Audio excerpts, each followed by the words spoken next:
몇 학년이에요?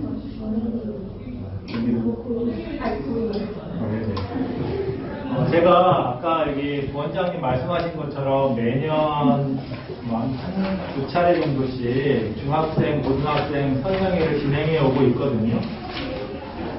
올해도 이제 진행하게 됐는데, 제가 고려학원 말고도 다른 학원에서도 이제 입시 설명회도 많이 하고 교육도 하는데요. 여러분, 그러니까 현재 중학교 1학년, 그러니까 예비 중기, 그 이하는 우리나라에서 한 번도 경험해보지 못했던 입시와 교육 과정이 기다리고 있어요. 아직 확정이 안 됐어요. 그냥 그렇게 하는 거야 라고 그냥 가고는 있는데, 정권이 바뀌면서 그게 그대로 될지 아니면 좀 변화가 될지 모르겠어요.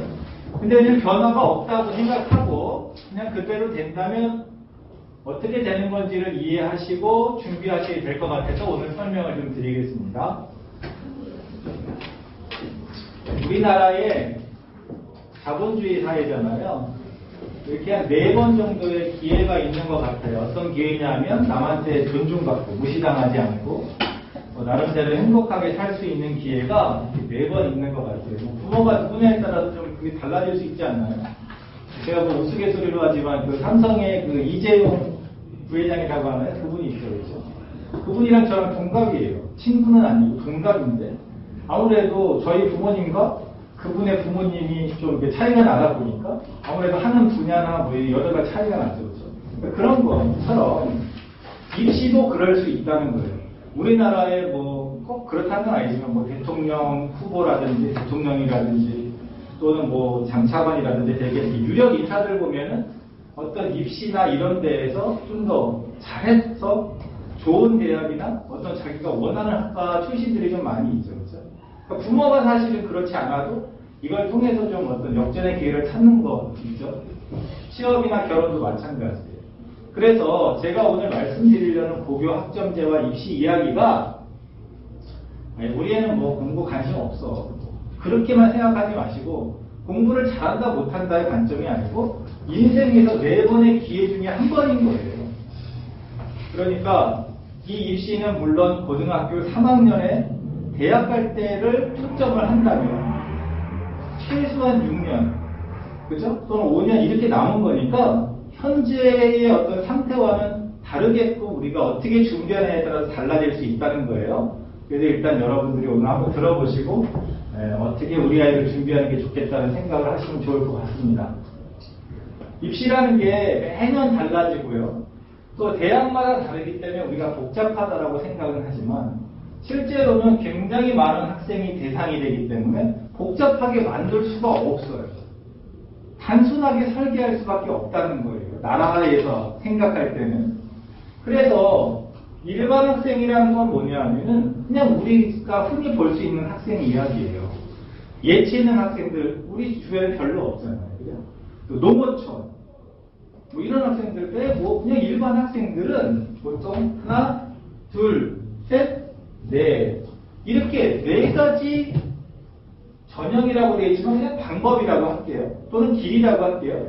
그 중에 한 가지로 대학을 가는 거예요.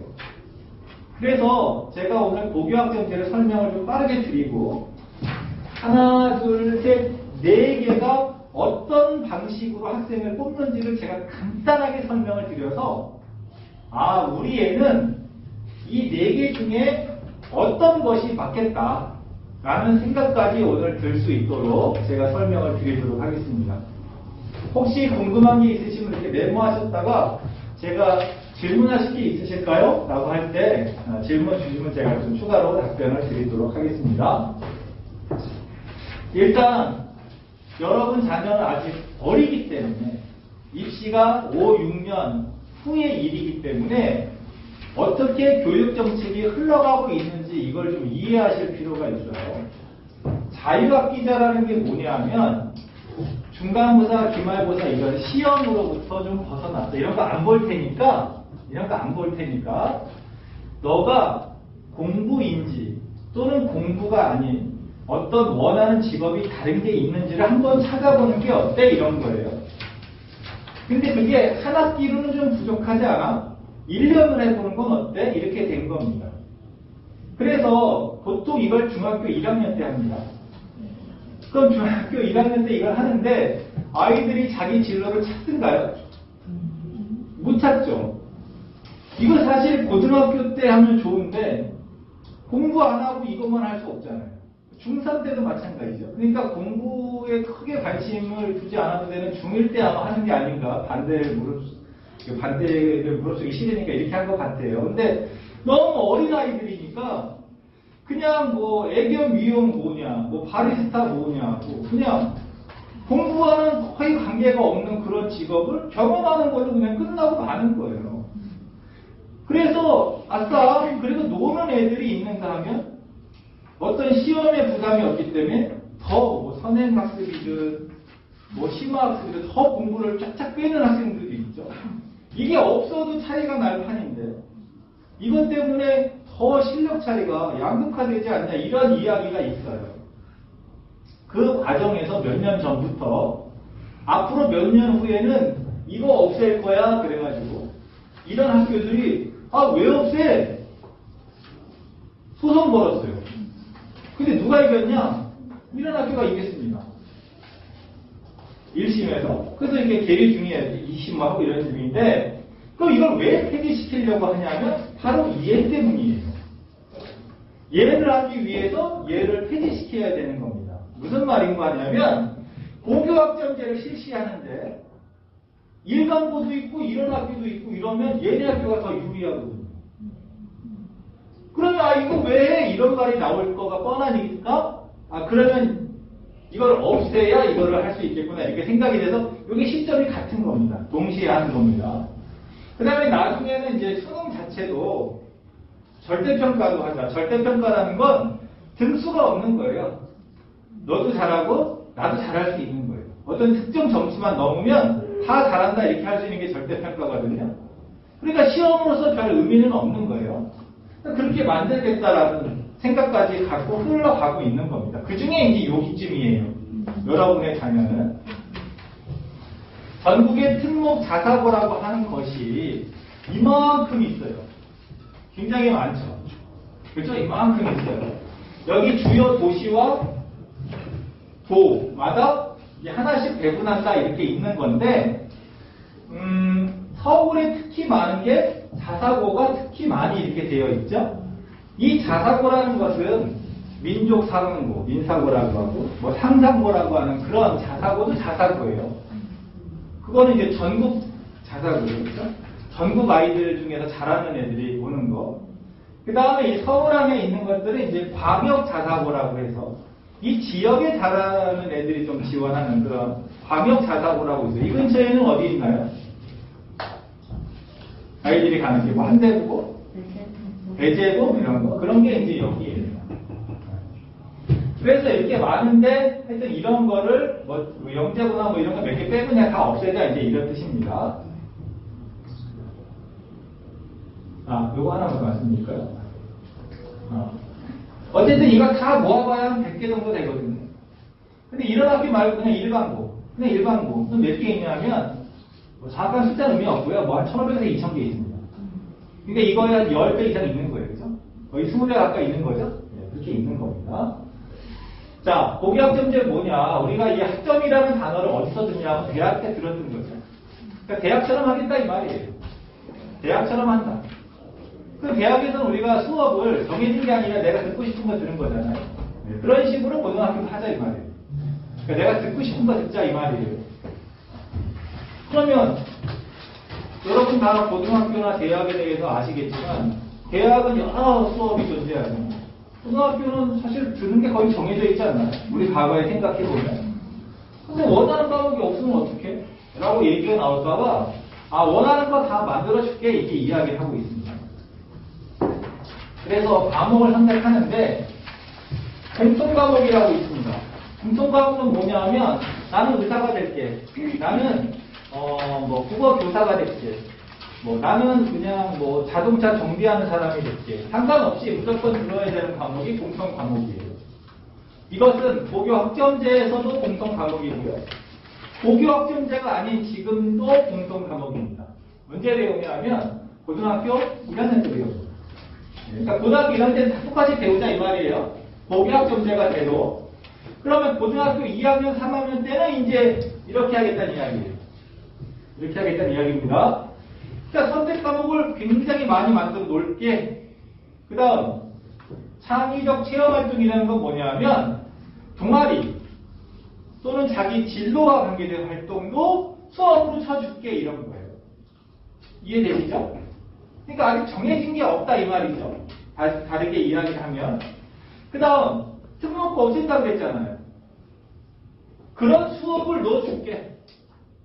일반고에서도 특목고 수준의 과목을 들을 수 있게 해줄게. 그러니까 특목고 없애도 되지? 이렇게 한 겁니다.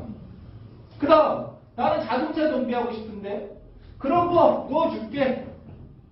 그러니까 너가 일반 고등학교에서도 특목고라든지 또는 취업을 위한 것들도 배울 수 있게 해줄게 이런 거예요.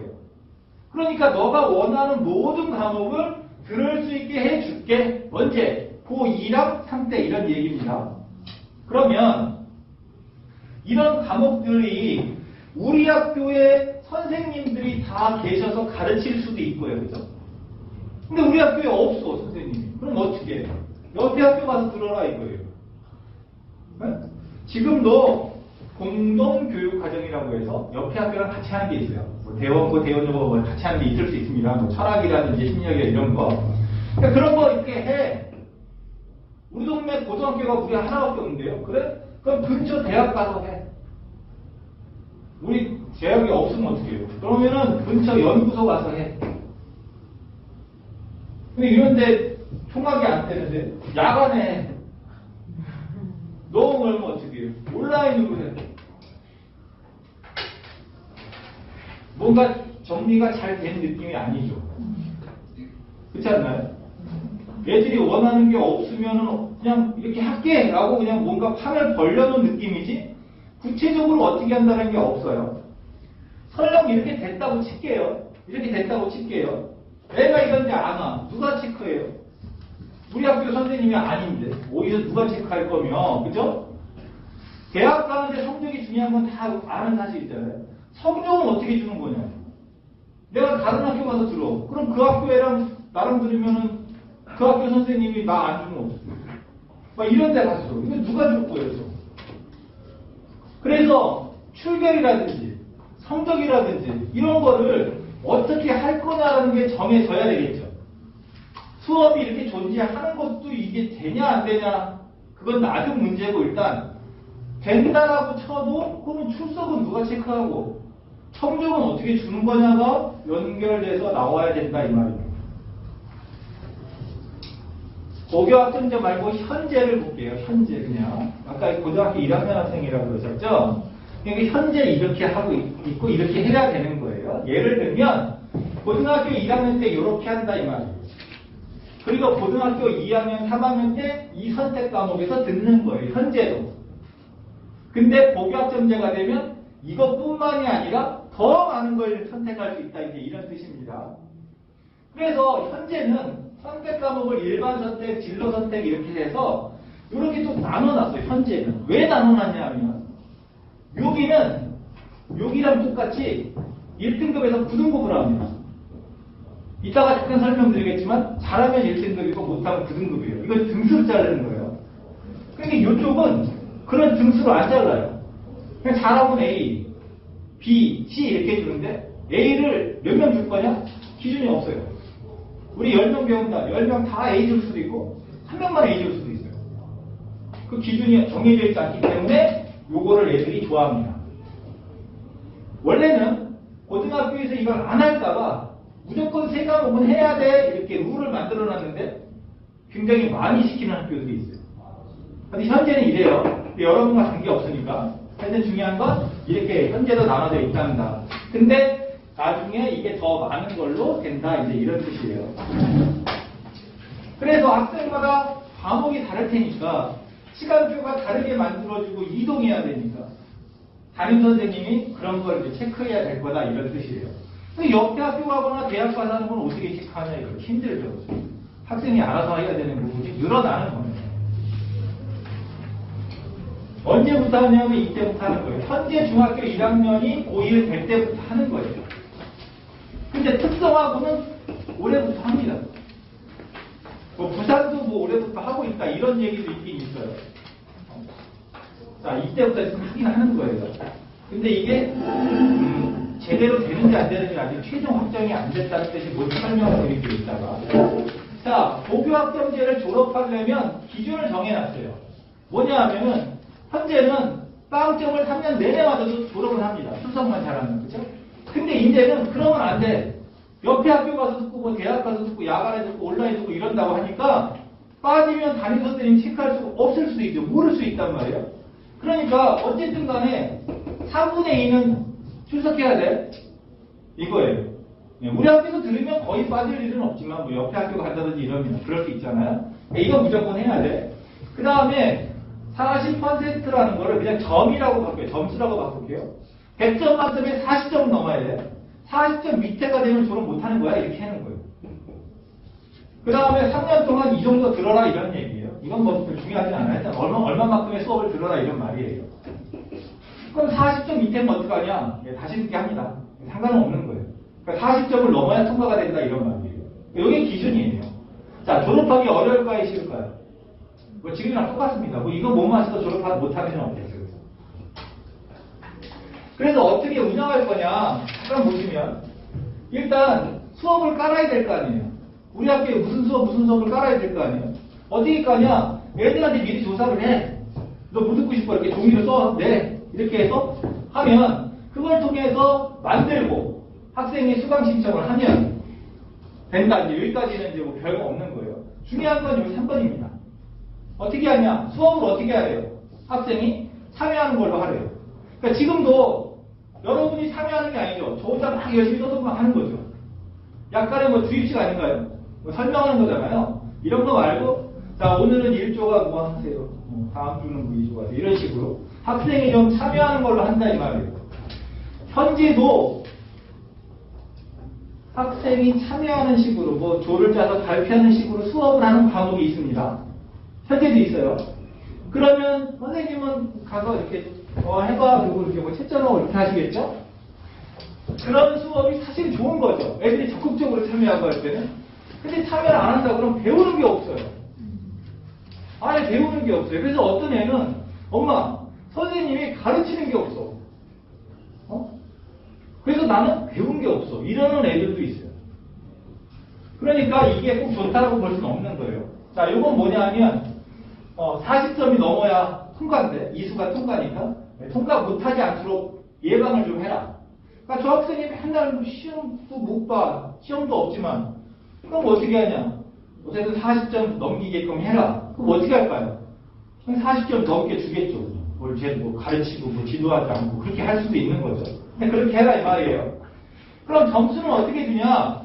중간고사, 기말고사 이런 거 말고 그냥 과정을 평가하는 게 어때? 이런 식으로 가는 거예요. 그래서 40점이 안 되면 다시 듣게 해라. 40점 넘으면 통과된 거다.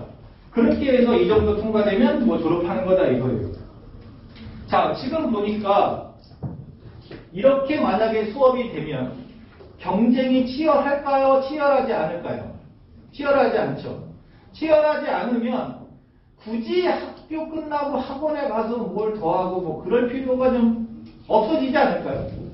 그걸 통해서 사교육비가 좀 줄어들지 않을까? 라는 생각에서 이런 걸 한다라고 이야기해요. 물론 뭐 꼭 사교육비 줄이는 거 하나가 목표는 아니지만 그런 목적도 있겠죠. 그렇죠?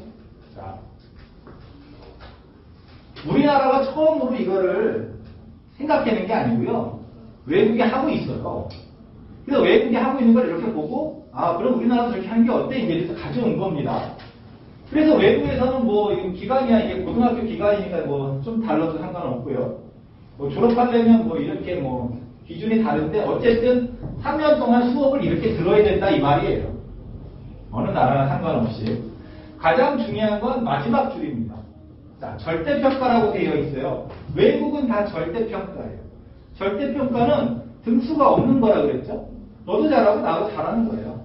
그러니까 너 못해? 그럼 아싸 잘했다고 내가 더 잘해야지가 아니라 그냥 같이 잘하자 이제 이런 거예요.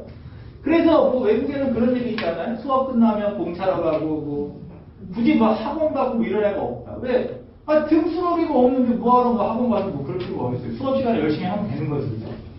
우리나라도 이렇게 하려고 했는데 이렇게 해야 되는 거잖아요. 공교학존재라는 거. 등수가 없어야지 이게 애들이 좋은 건데 우리나라는 이렇게 하면 뭐가 문제냐?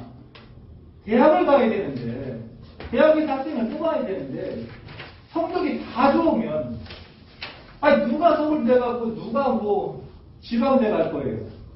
지방 애들도 서울대로 올라오고 있는 거예요. 그래서 어쩔 수 없이 상대평가를 섞어놨다는 거예요.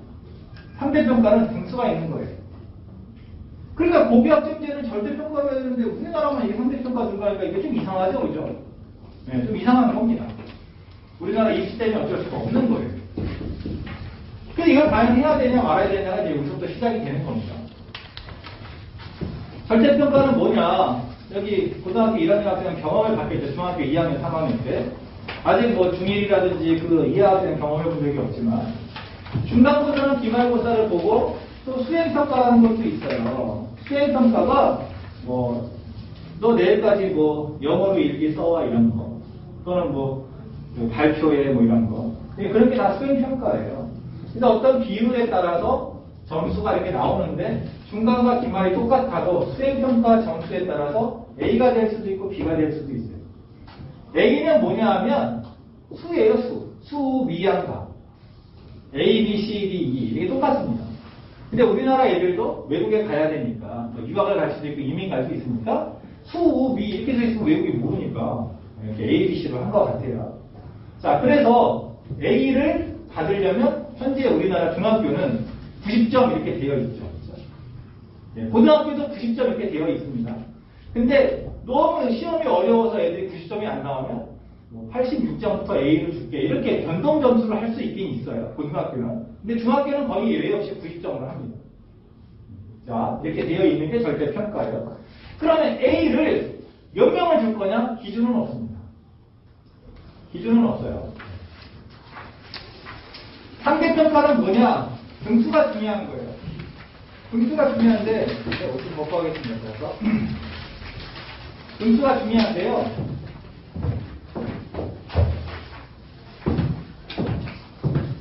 똑같습니다. 중간고사, 기말고사, 수행평가를 더해서 1등부터 300등까지 줄을 딱 세워요.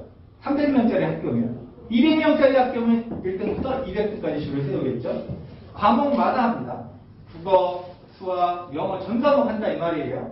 자, 그렇게 해서 1등급을 주는데 1등급이 좋은 거예요. 그럼 1등급은 몇 명을 줄 거냐? 명수를 정할 수가 없는 것이 300명짜리 학교가 있고 100명짜리 학교가 있을 수 있잖아요. 그러니까 1등급 무조건 10명 줘라 이러면 100명짜리 학교는 좋은 거죠. 그죠? 10%가 A니까. 그래서 명수로 할 수가 없고 비율을 정해놨습니다. 4%만 1등급이야 이렇게. 그래서 이거는 아까 말씀드린 상산고도 4% 안에 들어야 1등급인 거고요. 여기 대원고 가도 4% 안에 들어야 1등급인 거예요. 그래서 300명이라고 예를 들면 3, 4, 12. 12등, 12명 안에 들어야 1등급이 되는 겁니다. 절대로 이 4%를 넘을 수가 없어요. 그 말은 뭐냐? 1등부터 12등까지는 전체가 동점이어도 상관이 없지만 왜? 누가 1등이냐 2등이냐는 뭐 상관없거든요. 근데 12등과 13등이 구분이 돼야 되는데 얘네 둘이 동점이다 그러면 13등을 여기다 놓으면 이게 넘어가죠. 그럼 안 된다는 거예요. 그럼 어떻게 해? 동점자는 아래로 내려갈 수밖에 없는 거죠. 그럼 12등, 13등은 2등급이 되는 거니까 이 학교는 11명만 1등급이 있으니까 학교도 손해고 개인도 손해죠. 그것이 이 경계선마다 존재할 수 있죠. 만약에 10등, 11등, 12등, 13등 동점이다. 그러면 이게 다 이렇게 가야 된다 이 말이에요.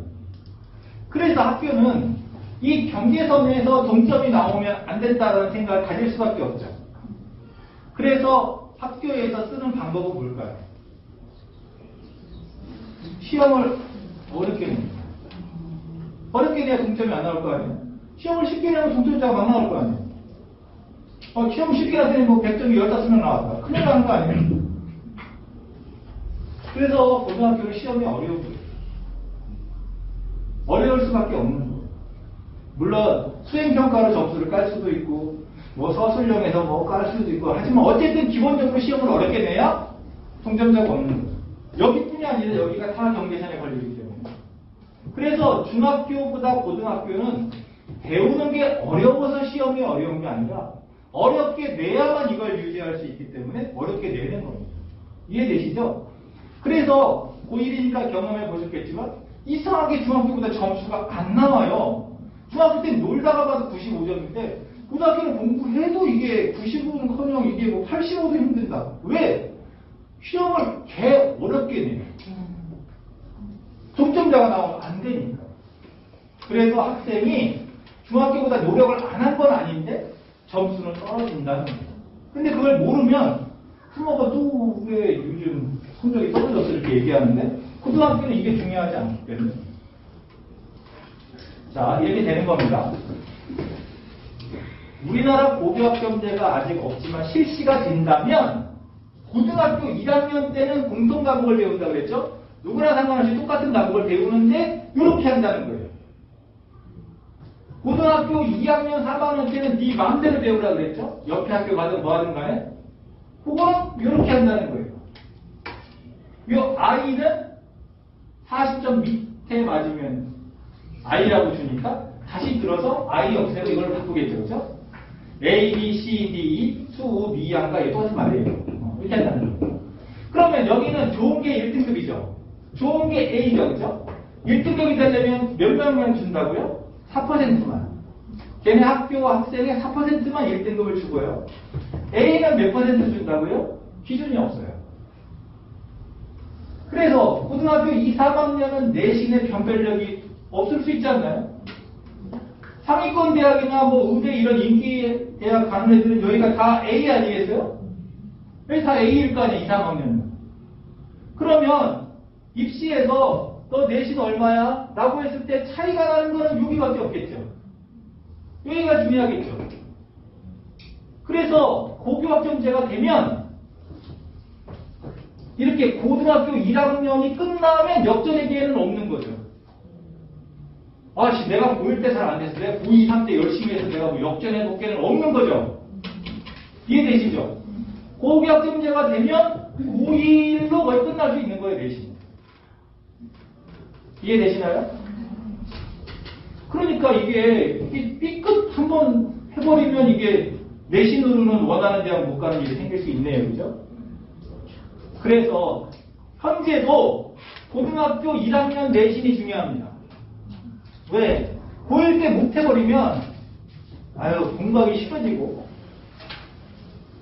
지금부터 잘해도 고1 때 거랑 섞으면 안 좋아져서 애들이 힘이 빠질 판인데 고교학점제가 되면 이건 뭐 이걸로 뭐 끝난다는 거예요. 고1 때 성적이 잘 나오려면 언제 열심히 해야 돼요? 고1 때 하는 건 당연한 거고요. 당연히 중학교 때 해야 되는 거예요. 지금도 중학교 때 열심히 해야 되겠지만 고교학점제가 되면 뭐 이건 더 확실한 얘기예요. 이게 어떤 중학교인데 자 보세요. 잠깐만 설명을 드릴 테니까 이렇게 과목이 있고 이렇게 평균이 있잖아요. 평균은 우리가 뭔지 다 아시잖아요. 평균이 높다는 얘기는 뭐예요? 평균이 높다는 얘기는 애들이 잘하거나 시험이 쉽거나 그 말이죠. 평균이 낮으면 시험이 어렵거나 애들이 못하거나 이제 그런 얘기잖아요. 이거 우리 이거 다 아는 얘기예요. 그 다음 표준 편차는 뭐냐? 잘하는 애와 못하는 애 차이가 크냐 작냐 이거예요. 그러니까 표준 편차의 숫자가 크면 잘하는 애와 못하는 차이가 큰 거고 표준 편차가 작으면 잘하는 애와 못하는 차이가 적다 이 말이에요. 그러면 생각해 보세요. 우수한 애들이 많이 모인 고등학교는 표준 편차가 커요 작아요? 당연히 작겠죠. 우수한 애들만 모였으니까. 근데 그냥 여기는 그냥 뭐 잘하는 애부터 못하는 애까지 다 섞인 학교다 그러면 이게 클 수밖에 없죠. 이해되시죠? 그래서 대학에서는 이 학생을 볼 때 얘가 어느 학교인지 학교명이 가려져 있어도 이 과목이라든지 평균이라든지 표준 편차를 보면 아 얘네 학교 수준을 짐작할 수 있겠죠. 맞나요? 네, 누구나 할 수 있는 겁니다. 자, 그래서 이 어떤 학교는 A를 중학교니까 90점 넘은 애가 수학은 47%, 화학은 53%가 A래요. 어때요? 이거 뭐 스치면 A죠. 2학기가 돼서 시험이 어려웠는지 어땠는지 빗마저도 보면 거의 30%는 넘네요. A가. 그런가요? A를 아무리 적게 줘도 뭐 여기 특별한 거 빼놓고는 다 30% 이상이죠. 거의.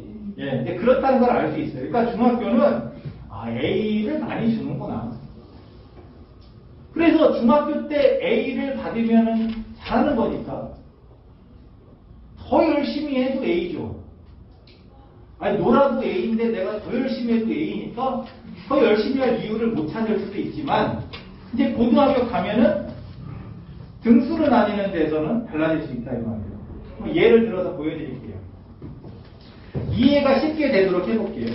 그냥 이 동네에 대원고 하나 있다고 치고 대원중 하나 있다고 칠게요. 그래서 이 동네의 대원중학교에는 무조건 대원고로 가기로 결정이 됐다고 칠게요. 그래서 대원중학교에 애들이 100명 있어요. 100명. 대원고등학교에도 애들이 100명 다녀요. 그럼 여기 애들 그대로 간 겁니다. 자, 대원중학교에서 A를 40명을 줬다면 중학교에서 A가 지금 40명 있는 거예요. 그렇죠? 그러면 얘네가 고등학교 갔으니까 이 그대로 갈 거 아니에요? 그럼 이 40명 중에서 1등급은 4명만. 즉 36명은 절대로 1등급이 될 수 없는 겁니다. 그렇죠? 네. 그러면 36명 중에서 7명만 2등급. 그러면 29명은 2등급도 될 수 없는 겁니다. 이 29명 중에서 12명만 3등급. 17명 남았죠? 얘네가 그대로 4등급이에요. 딱 40명까지가 1, 2, 3, 4등급이에요.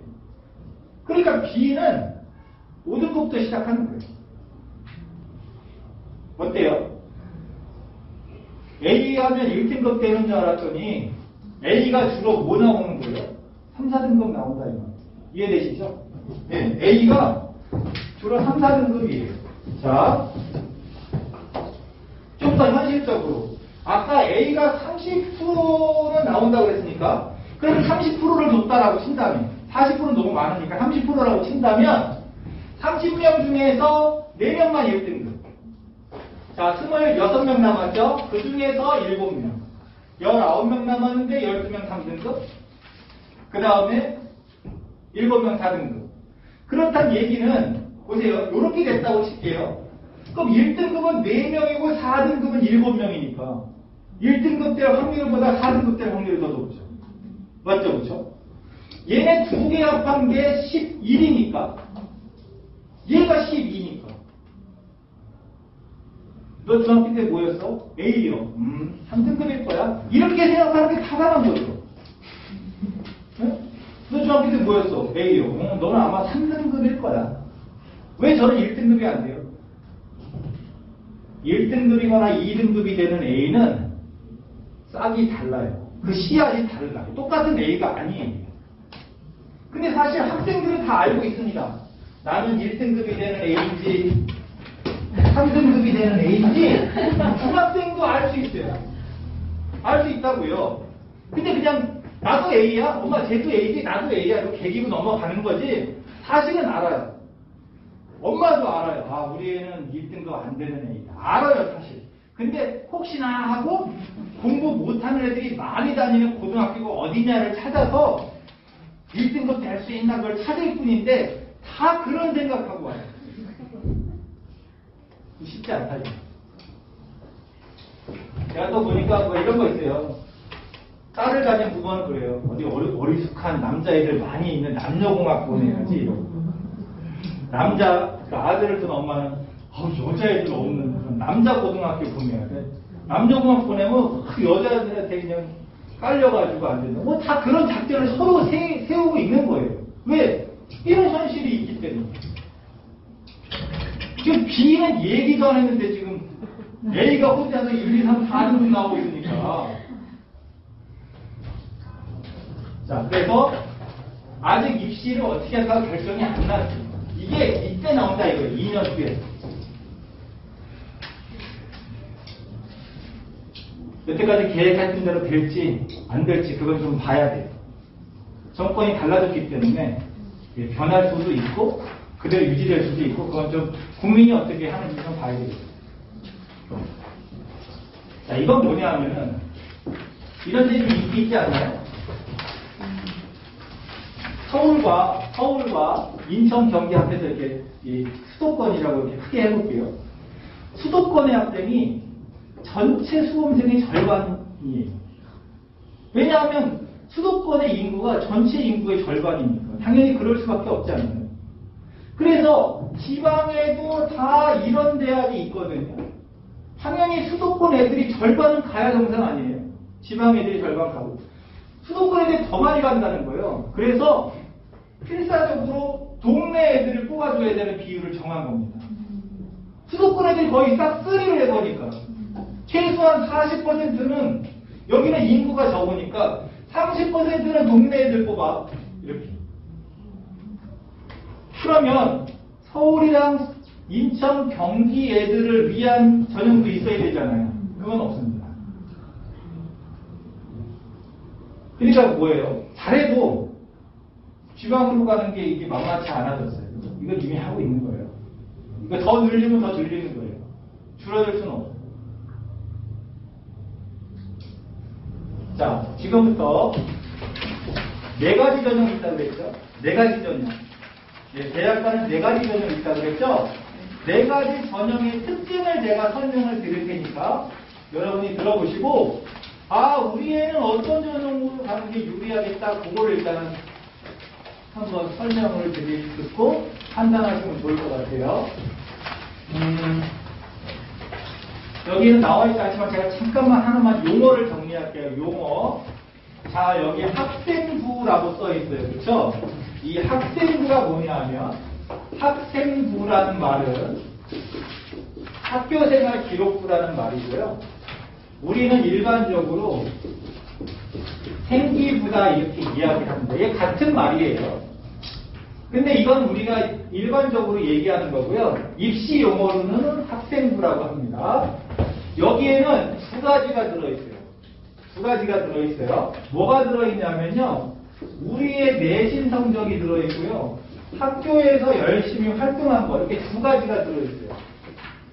그렇겠죠? 이게 우리 학교에서 애가 생활한 기록이 다 들어있는데 성적이랑 뭐 활동밖에 없잖아요. 활동은 뭐 반장했냐, 동아리 했냐, 진로와 관계된 활동 뭐 했냐, 뭐 이런 것들이거든요. 그래서 요거보다는 요게 공식적인 입시 용어라고 하듯이 요거보다는 우리가 공식적인 용어가 교과라는 거. 얘는 교과가 아니다. 그래서 비교과다 이렇게 얘기를 하는 거예요. 자, 그러면 학생부 교과 전형은 학생부에서 내신만 본다 그 말이에요. 맞죠? 그렇죠? 네, 그래서 이렇게 써져 있는 겁니다. 그러니까 이것만 봐도 알겠죠? 내신만 본다는 얘기구나. 그럼 내신을 어떻게 보냐? 숫자로 본다 이거예요. 숫자로. 숫자가 뭔데? 몇 등급이야? 이렇게 하는 거예요. 그러면 예를 들어서 고등학생한테 묻습니다. 너 몇 등급이야? 그러면 1.5등급이요. 이렇게 하면 1등급이 하나면 2등급이 하나고 이렇게 해서 1.5겠죠. 평균 등급. 이런 식으로 하는 거예요. 뭐 2.37이요. 뭐 이렇게 하는 거예요. 숫자로만 본다는 거예요. 그러면 숫자로만 주니까 잘하는 애들이 많이 모인 그런 고등학교나 지역은 내신 따기가 어렵겠죠. 반면에 내신이 잘 나오는 학교랑 지역도 있겠죠. 걔네 유리할 거 아닙니까? 네, 그렇게 만들어진 전형이 이거예요. 그러면 인기 대학일수록 내신이 좋은 애들이 다 지원할 거 아닙니까? 너 얼마야? 1.5. 너는 1.5. 그럼 둘 중에 한 명을 뽑을 수가 없잖아요. 그럼 학교가 어디야? 그건 안 되는 거예요. 그건 안 되는 거예요. 그럼 어떻게 해요? 그러면 둘 중에 뭐 수능 최저라는 기준을 충족시키는 애를 뽑겠다라든지, 그럼 면접을 한번 볼게라든지, 아니면 뭐 혜택이라는 걸 뭐 반영하는 게 이제 올해부터 시작됐으니까, 뭐 이런 거 있고요. 그래서 동점자가 생길 수 있기 때문에 다른 걸 뭘 쓰긴 쓸까 이 말이에요. 근데 중요한 건 동점자가 나오기 전에 내신 따기 좋은 애들이 유리하다라는 건 이건 뭐 변할 수 없는 사실이에요. 그럼 제가 여러분에게 여쭤볼게요. 내신 성적이 잘 안 나오는 지역이에요? 내신 성적이 잘 나오는 지역이에요? 이 동네는? 잘 모르세요? 이 동네 공부 잘하는 애들 엄청 많은 건 이런 지역이고요. 잘하는 애도 있고 안 하는 애도 있으면 이런 지역이에요. 어디예요 여기는? 잘 나가는 이거겠죠. 왜? 전국의 대부분이 이런 지역이에요. 이런 지역은 뭐 대치동, 목동 뭐 몇 개 안 돼요. 전국에. 다 이거란 말이에요. 그러면 이런 지역에서 이런 고등학교를 가. 그러면은 왜? 그죠? 그죠? 네. 그래서 이런 지역은 대부분 이런 학교를 찾아서 갑니다. 유리하니까. 뭐에? 이재명이 유리하니까. 그래서 우리가 고등학교 뭐 딸이니까 뭐 남녀공학을 보내야 돼. 대원여고 보내면 안 돼. 특사 같은 애들만 있어갖고 안 돼. 어디 어설프게 석근대 가야 되고. 네? 건대 보고 가는 게 낫겠어. 뭐 이런 얘기를 왜 하느냐? 이 전형 때문에 이야기를 하는 거예요. 이걸로 대학을 가는 게 가장 쉬운 길이거든요, 사실. 왜? 이런 학교는 어떤 학교예요? 특목 자사고에 가능성이 높죠. 특목 자사고랑 안 싸우고 끝난다 이거예요. 너 이거 한 거야? 나도 이거 한 거야. 니네 학교나 우리 학교는 뭐 같다고 치고 누가 니네 학교나 잘해, 난 우리 학교 잘할게. 그걸로 끝나니까 이게 제일 대학 가기 좋은 전형이다 이거예요. 그런데 중요한 건 뭐냐? 우리나라 입시가 이거밖에 없으면 여기를 누가 갈 거면 이런 애들은 불리하지 않냐 이거예요. 그죠? 그래서 얘네를 위한 전형을 만들어 놓은 게 있어요. 그게 이 전형이 학생부를 어떻게 본대요? 종합적으로.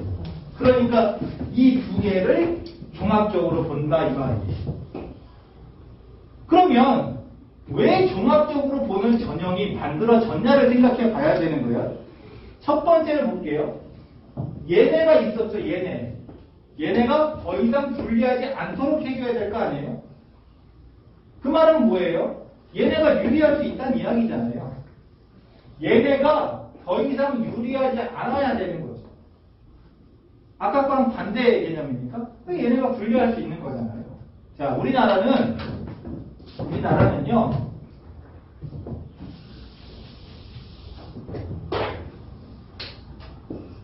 고등학교에는 수준 차이가 인정이 안 돼요.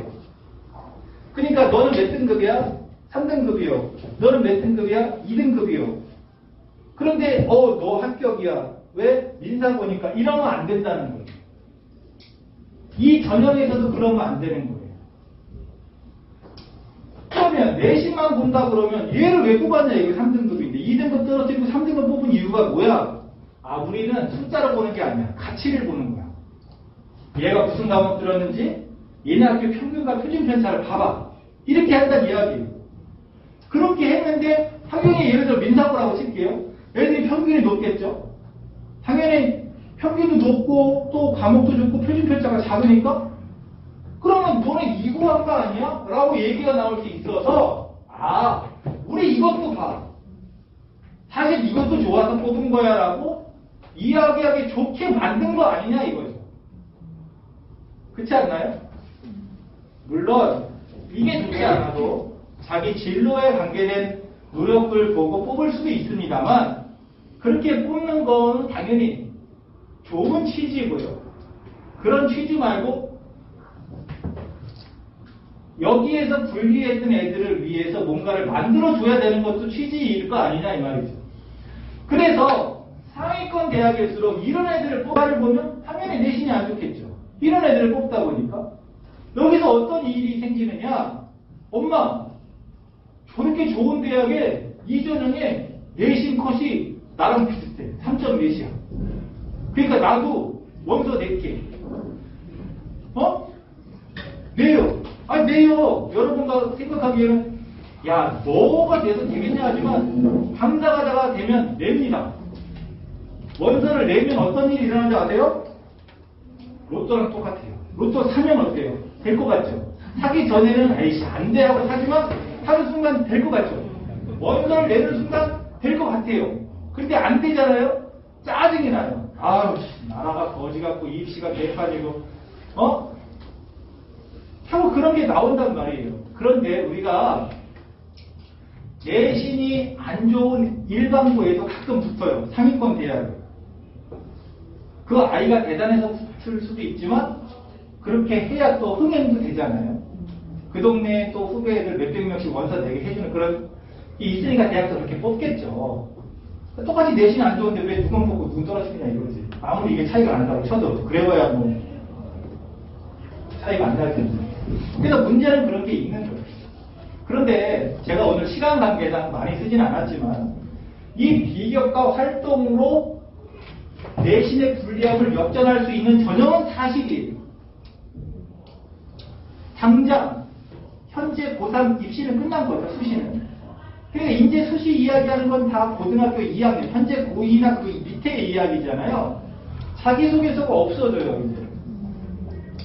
그리고 생기부에서 보는 것 중에서 없어지는 게 많습니다.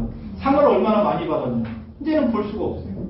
책을 얼마나 많이 읽었나. 볼 수가 없어요. 내가 이 동네에서 사람들을 위해서 봉사했다. 볼 수가 없어요. 내가 친구들과 동아리를 만들어갖고 운영했다. 대학에 제출할 수가 없어요.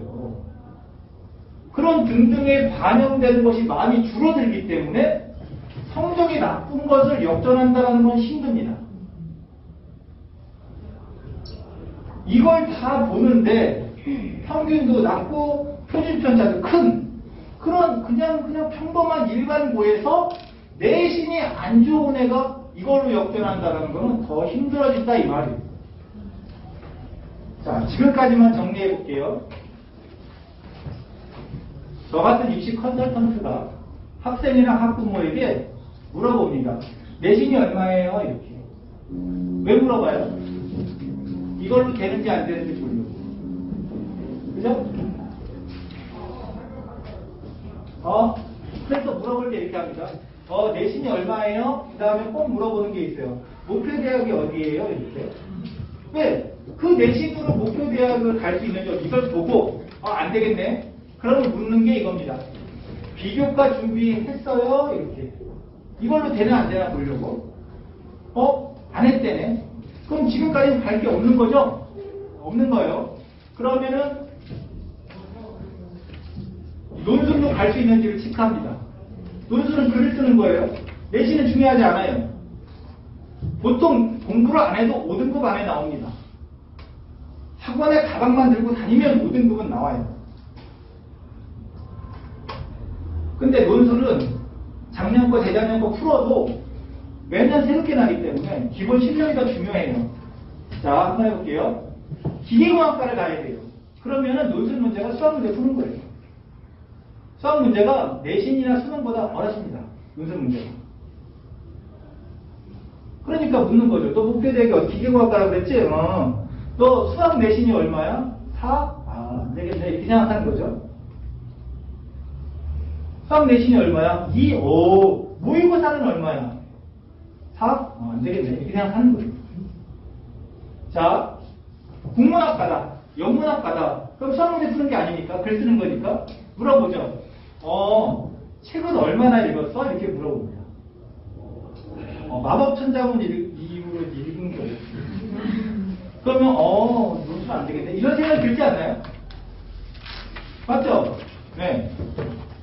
자, 지금까지 했으면 해볼게요. 너 내신이 얼마야? 3.5? 목표대학이 어디야? 해군대? 알았어. 교과로 돼야 안 돼요? 안 돼요. 내신이 3 나오는 순간 인서울은 힘들어요. 근데 3.5라 그랬잖아요? 근데 목표대학이 경기도요. 그러면 교과로 돼 이러는데 세종대라고 하는 순간 교과는 안 돼. 접었어요. 비교과 했니? 했어요. 어디 봐봐 이러는 거고. 별거 없어요. 이러면 종합 접어 이렇게 되는 거죠. 그러면 넌 무슨 과야? 무슨 과야? 문과 이과예요? 문과 이과는 없지만. 네. 예체능이요? 그럼 기계공학과라고 할게요. 그럼 이제 수학 내신이나 모의고사 물어보는 거고요. 만약에 뭐 경영학과다 그러면 이제 책 얼마나 읽었나 이제 기본적으로 물어보는 거예요. 근데 뭐 별거 없다. 그럼 이제 접어야 되는 거죠. 그럼 뭐예요? 할 게 없다 이 말이에요. 그러면 이제 하나밖에 안 남은 거죠. 그 하나가 뭐냐면 이거예요. 얘는 수능만 가는 거예요. 내신은 거의 의미가 없어요.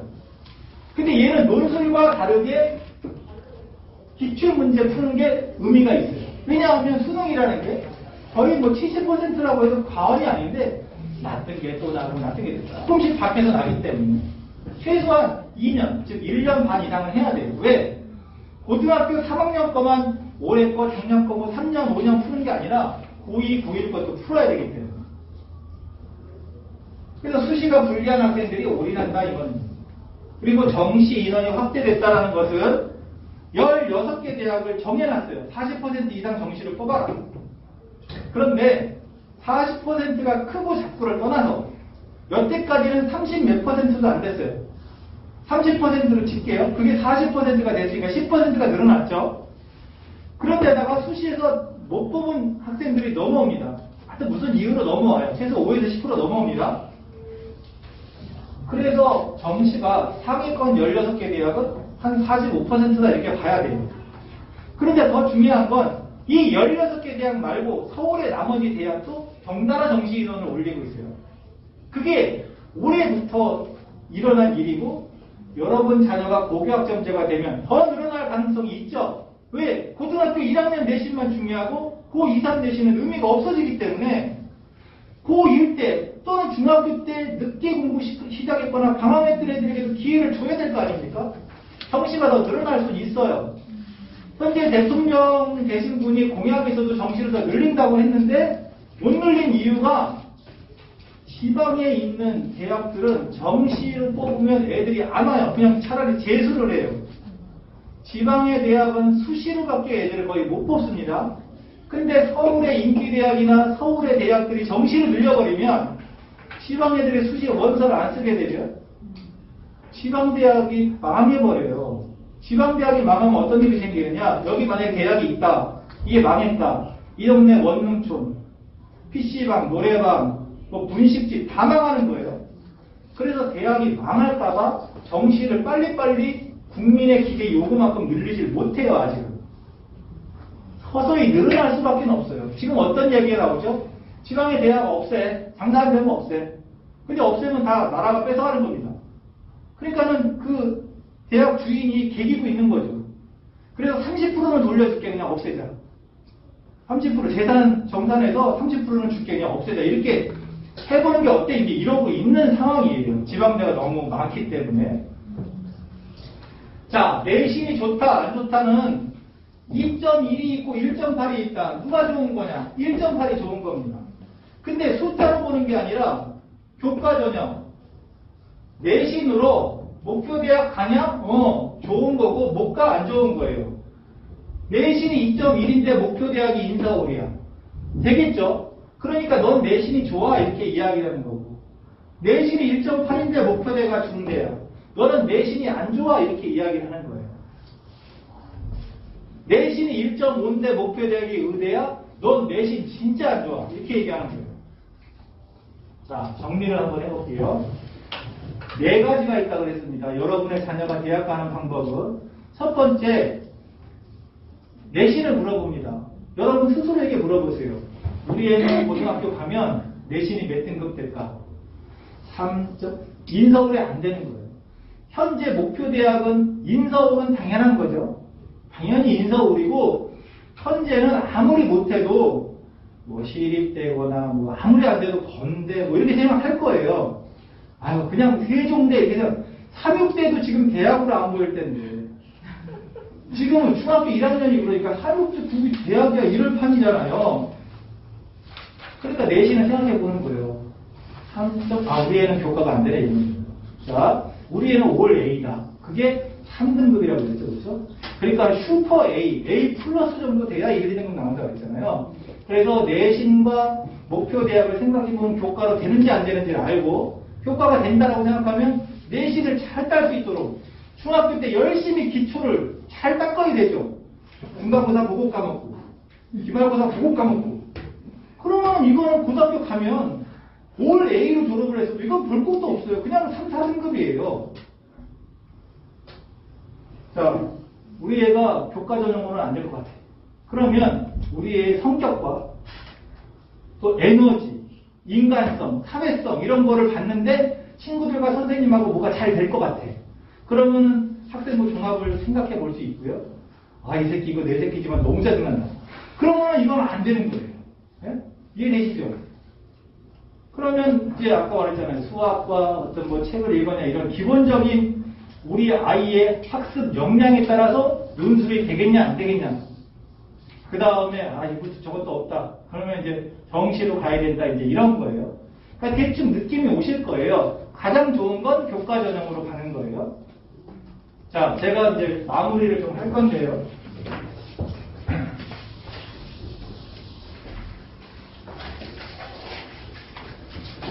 대학은 이걸로 갈 수 있는 준비를 해야만 되는 겁니다.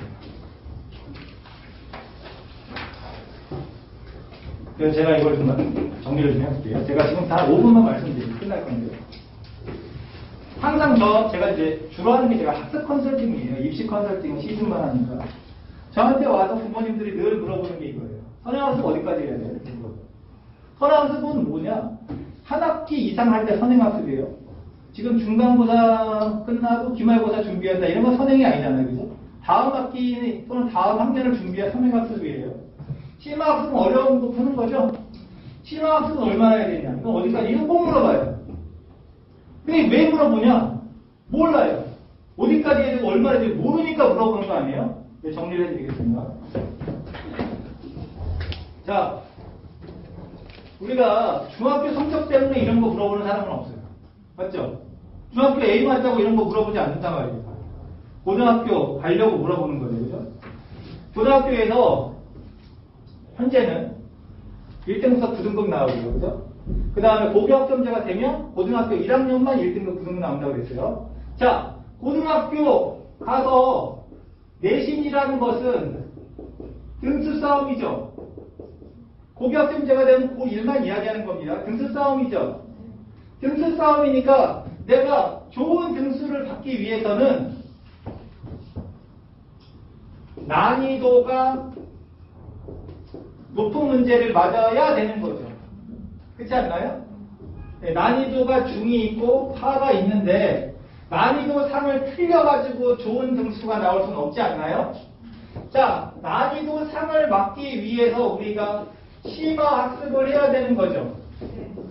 맞죠? 심화학습은 이 어려운 거 맞다고 하는 거예요. 그렇죠? 그러면 심화학습을 시험 3주 전에 하든 평상시에 하든 그건 중요한 게 아니고 난이도 중이나 하는 시험 때가 됐을 때 하면 안 되겠죠. 왜? 나는 국어도 영어도 수학도 또는 사회나 과학까지 한꺼번에 시험을 보는 학생 아닌가요? 내가 수학 하나만 시험 보는 학생이면 시험 때 이거 다 하면 돼요. 그쵸? 근데 난 영어도 해야 되고 국어도 해야 되고 사회도 해야 되고 과학도 해야 되는데 전 과목을 이걸 다 한다? 시간이 없어요. 그래서 얘네를 안 해도 돼. 나는 미리 했거든. 난 이거만 하면 돼. 이거는 내가 미리 끝냈어. 그래서 이제 안 해도 돼. 그게 선행학습인 거예요. 그러니까 선행학습이라는 건 나는 1년치 했네, 2년치 했네 중요한 게 아니고 나 다음에 언젠가 이거 배우잖아. 근데 이거 이제 그때 안 해도 돼. 나는 이런 것만 하면 돼. 우아하게. 결국 선행학습은 왜 하는 거냐? 심화학습을 하기 위해서 선행학습을 하는 겁니다. 그런데 이 왜 광진구죠? 광진구에서 광장도 거기 학원에 가면 지금 중3인데 현재 중3이니까 예비 고1이라고 하잖아요. 고1과 고2까지 합니다. 뭐 하원 또는 뭐 미적분을 하네 또는 2학년 때 배우는 수학 1을 하네. 고1 때 거는 아예 다 했어요. 2번 눌렸어요. 2번 눌렸다는 얘기는 이거는 내가 이제 안 해도 돼. 안 배워도 돼. 이건 내가 다 알아. 난 이거만 하면 돼. 라고 할 때 선행학습인 거지. 겉핥기식으로 배운 적이 있다. 그건 선행학습이 아닌 거예요. 그냥 배운 적이 있는 거예요. 다시 정리합니다. 선행학습은 어디까지 하냐? 심화학습을 할 수 있는 수준까지 하는 겁니다. 심화학습은 얼마나 하냐? 내가 다니는 학교에서 나는 문제 중에 어려운 걸 맞을 수 있는 수준까지 하는 거죠. 심화학습은 일단 내신에서 좋은 점수를 받으려고 하는 겁니다. 우리 학교 시험은 요 정도인데 더 높은 수준으로 해. 그럴 필요까지는 없는 거예요. 이해되셨나요? 자, 마지막 얘기 하나만 하고 끝낼게요. 우리가 보통 수학학원만 다니는 애가 있어요. 잘합니다. 잘한다고 칠게요. 수학학원만 다녀도 못하는 애도 있지만 그냥 잘한다고 칠게요. 수학은 잘해. 수학은 뭐 전교 1등이라고 칠게요. 영어랑 국어랑 뭐 과학이랑 이런 거 뭐 대충 A라고 칠게요. 중학교 때. 근데 고등학교 갔더니 수학은 1등급 나와. 근데 나머지 과목은 A였지만 3, 4등급이 나올 수 있죠? 있지 않나요? 있습니다. 왜냐면 나는 수학만 잘하는 애, 나머지 잘하는 애가 아니니까.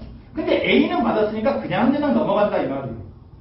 근데 아까 제가 말씀드렸지만 수학은 잘하는 슈퍼 A니까 1등급이 나오지만 국어랑 영어는 3 나왔다. 그럼 수학은 1이지만 나머지가 3이면 결국 4이야 2점 몇 등급 아니냐 이거. 그럼 내가 수학을 1등급이고 잘하니까 내가 연대는 아니어도 내가 뭐 한양대 뭐 가까운 데라도 가려고 했는데 뭐 국어 영어가 뭐 이렇게 안 좋아가지고 뭐 잘해야 세종대 뭐 이러면은 굉장히 실망스러울 수 있지 않냐 이거. 이해되시죠? 그런데 지금 이게 고등학교 1학년 학생처럼 고2로 갈수록 공부하는 애들이 점점 줄어듭니다. 고3이 되면 더 줄어들겠죠? 스스로 포기하니까. 그러니까 끝까지 포기하지 않고 열심히 하면 등급을 올릴 수 있는 기회가 있지만 여러분의 자녀는 고교 학점제가 된다면서요? 고교 학점제가 되면 고1 내신만 상대평가고 나머지는 절대평가니까 고2, 3 때 역전이라는 건 없는 거예요.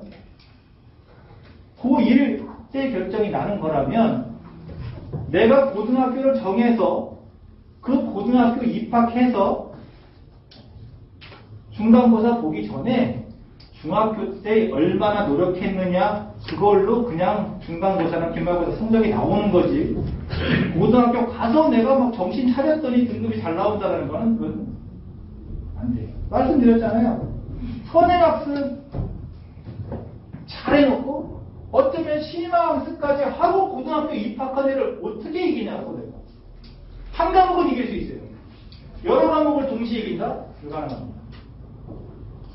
그래서 우리가 이과, 이제 문이과라는 표현을 안 쓰지만 그래도 국어, 영어, 수학, 과학 내가 기계공학과나 의대를 갈 거다 그러면 국영수, 과학 3위는 아니어도 나 경영학과나 이쪽으로 갈 거다 그러면 과학은 아니어도 국영수, 사 근데 나는 뭐 기계공학과 갈지 경영학과 갈지 모르겠다 그러면 국영수, 사가 이러는 건 힘드니까 일단 국영수를 아주 잘해놓는 게 중요하다는 말씀 좀 드리고 싶습니다. 질문 있으실까요? 질문이 없으면 제가 마칠 건데요. 저는 여러분의 자녀가 당장에 고등학교 들어가는 것도 아니고 당장에 대학 입시를 맞닥뜨린 그런 시기가 아니라 아직도 최소 5년에서 6년의 시간이 있기 때문에 내신을 잘 딸 수 있는 준비라는 게 가장 중요하다는 말씀을 드리고 싶어요. 내신은 선행학습을 많이 한다고 잘하는 게 아니라 우리의 심화학습, 그 시험의 심화학습을 할 수 있을 정도로 선행학습을 해주는 게 중요한 겁니다. 시험 근처에 예를 해줘도 돼요. 평상시에 예까지 하기는 어려우면. 왜? 우리는 여러 과목을 동시에 해야 되니까. 그래서 입시는 항상 특정 과목 하나가 아니라 골고루 잘하는 애가 진짜 잘하고 원하는 결과를 얻는다라는 말씀을 드리고 싶어서 제가 오늘 설명회를 준비했고요. 지금부터 고등학교 입학할 때까지 시간이 충분히 있기 때문에 골고루 우리 애가 잘하는 과목도 있고 못하는 과목이 있다면 균형을 잘 맞춰서 준비하시기를 바라는 것으로 마치겠습니다. 고맙습니다.